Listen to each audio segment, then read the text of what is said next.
Now, we've seen something going on in a big picture ever since the Howard Battlers phenomenon. Increasingly a sort of switching of roles. Labor increasingly representing the more privileged inner urban people, including quite rich people now.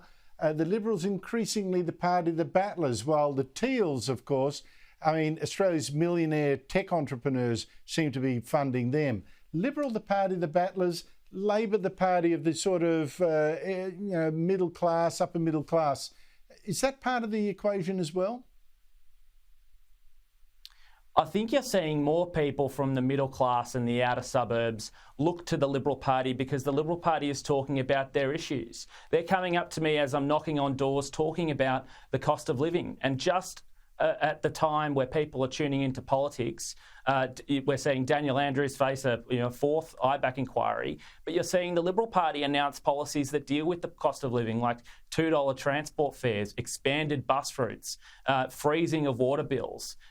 Some of the suburbs I am hoping to represent in the outer northern suburbs are some of the most mortgage-stressed seats in Victoria. Cost of living is a real issue, and so is the health crisis. And when the Liberal Party are promising, new hospitals in their neighbourhoods, it means a lot more than what Daniel Andrews is promising, new dog parks for the inner city. Well, I said no politicking, but that was a good line.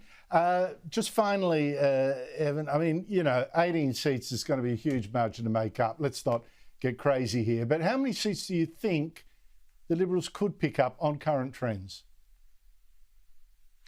Well, Andrew, I'm not a commentator anymore. I'm a political candidate, so I won't get into what seats, but I will say elections are about priorities, and there are priorities at play in this election. Daniel Andrews wants to build a $35 billion train line from Cheltenham to Box Hill. We want to build new hospitals.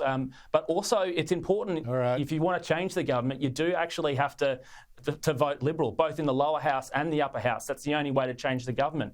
People were shocked in 2018, especially with the group voting tickets and the preference whispering, to vote for supposedly right-wing freedom parties and end up helping elect left-wing independents or even Labor.